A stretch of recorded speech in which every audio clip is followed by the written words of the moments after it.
Hello and welcome to the Mrs. Money Hacker YouTube channel. This channel is dedicated to helping others see money differently and build towards a life that you love. In this video, I'm going to talk about the concept of financial independence and the different stages of wealth accumulation, some basic investment principles, and why you'd want to stop working for money. This might seem a bit obvious, but bear with me.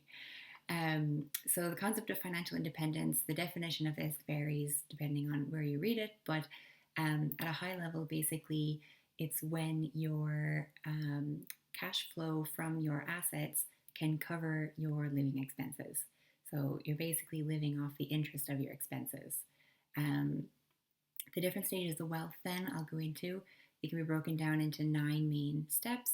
So the first step, obviously, is dependency, when you're dependent on others. Your debt payments are more than your income, and you are dependent on others for help. So obviously, when you first start out in the world, you're dependent on your parents, and even after school, when you're first getting started, you might have student debts and things like that. So you are dependent on others to pay for your way. Then solvency is the next step, and that's when you're able to make all of your debt payments without help from others or any lending from institutions.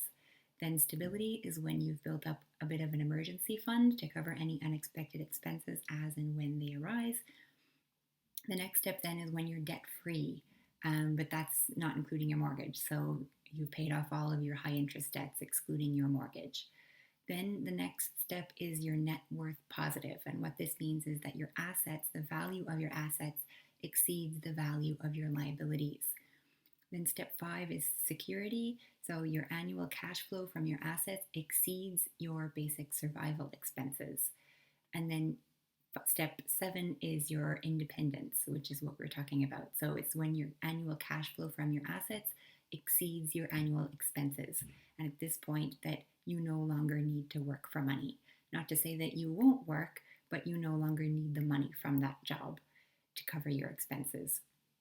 The next step then is when you're financially free, which is the same as the previous step, but you have a few more life goals that are covered by your asset cash flow. So if you wanted to start a new business or learn a new skill or travel the world, those might be life goals of yours, and those are covered in addition to your basic expenses.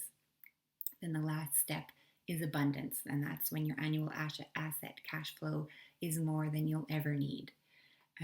So basically, these, the time it takes to get from one to the next step can take some time, but as long as you're making a start and you're working towards it, you can progress through these stages once you set your mind to it relatively quickly, even well before traditional retirement age.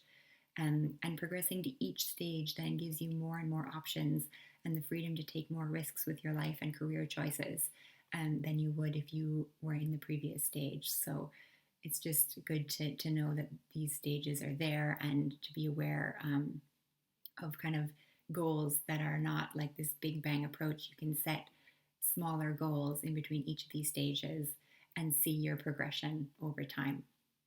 So next I want to go into investment principles. I'm just going to go through 2 basic ones. So there's the rule of 72, which is a calculation that you use to figure out how many years it takes for your investments to double, or your debt in some cases. So you take the number 72 and you divide it by the interest rate of that product. So this will give you the number of years that it'll take for your investment or your debt to double without any additional contributions or payments. So for example, a credit card earning 21% will take 3.4 years for your debt to double if you don't make any additional payments against the principal. And for an investment earning 10%, it will take 7.2 years for your initial investment to double without any additional contribution. So this is quite interesting just to show the power of compounding interest, both for and against you. If you're in debt, then it's working against you. If you're in investments, it's working for you. The 4% rule then is, if you've ever done any retirement planning, you've probably come across this 4% rule, although you may not have heard it referred to as that.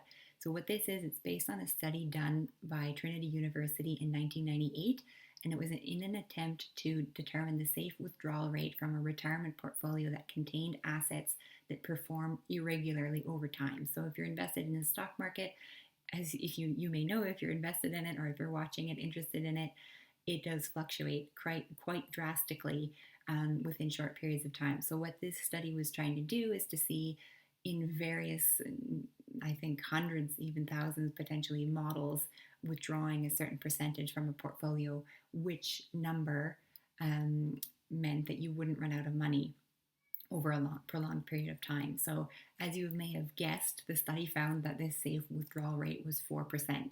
So, if you're withdrawing 4% of your initial portfolio every year, adjusted for inflation, you will be able to sustain your lifestyle for a very long period without running out of money.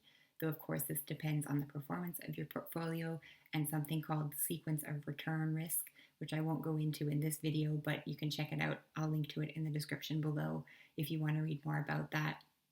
But it basically just determines the chances of you running out of money or not. So in order to figure out how much you need in investments to cover your annual expenses, you take your current annual expenses, or better yet, the expenses you think you will have in retirement, which will typically be less than you have now. Your mortgage might be paid off, or you won't need a second or even one car if you don't need to commute, for example. Anyway, you take that number and you multiply it by 25. And I know when I first did this, it seems like a really unattainable and scary number, even if you're well on your way towards that number. But as you've seen by the rule of 72, even just having it invested, your money will be compounding and growing and working for you. So it is a lot quicker than you might think, and I'll show examples of that in the channel. So in one of the videos, for example, I'll show how even starting at age 40 with no investments, if you can manage to save 50% of your income, you can get to your financial independence number in about 15 years, even here in Ireland, without tax-free savings counts and including the high taxes we have on investments here. So it is attainable well before traditional retirement age, no matter when you start. So why would you want to stop working for money? So if you've come across this financial independence term, you may have also come across the retire early portion. The acronym is FIRE, Financial Independence Retire Early. And when I talk about this a lot to other people, the retire early portion is the part where people get hung up and they just dismiss the idea because they say, well, I like my job. I want to keep working. I like working. And as humans, we need work to feel productive. And so, the retire early portion is not a traditional retirement. It's the fact that you no longer need to work for money. So I'm going to go into the psychology of money and happiness a little later on in future videos, but I'm going to dip into it a little bit here and touch on what's called the Maslow's hierarchy of needs. So this is a motivational theory of human needs. The needs on the lower level must first be met before the needs on the higher level can be attended to. So these levels are typically demonstrated in a pyramid, and you can see at the bottom there's physiological, which is food, water, warmth, rest. Obviously, if you're struggling to make ends meet to even get food on the table, you're not going to be worried about any of the other higher level needs. Once you have your base needs met, then you're worried about security. You want safety, you want a safe shelter and a safe house, a safe community. Then once you have that sorted out, you'd be looking onto love and belonging, where intimate relationships and friendships become more important. Moving on from that, once you have that stage, you move on to esteem, where you want prestige and the feeling of accomplishment. And then the final stage is self-actualization, where you're achieving your fullest potential, including your creative activities and helping others. So while you can be touching on a lot of these areas in bits at any one time, you won't be fully progressing to the next tier until all of the lower needs are fully met. So if you're living paycheck to paycheck and you can't feel financially secure, and your relationships may struggle, you won't have the time and the mental space to dedicate to those relationships because you're too worried about where the next paycheck is going to come from, or you won't be able to work to your fullest potential. We all know that money stress is one of the highest reasons for divorce. health issues are caused by stress, any kind of stress. You'd have lack of productivity at work and at home. And if you didn't need money to work, you end up doing the best work that you can do, and you focus on your important relationships and the work that's meaningful to you.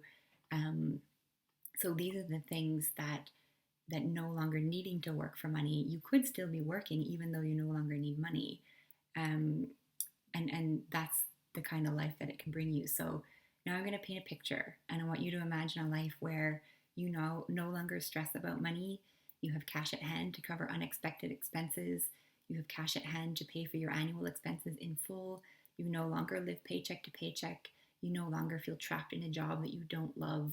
You can afford to take time off when you're stressed or sick and not worry about the money.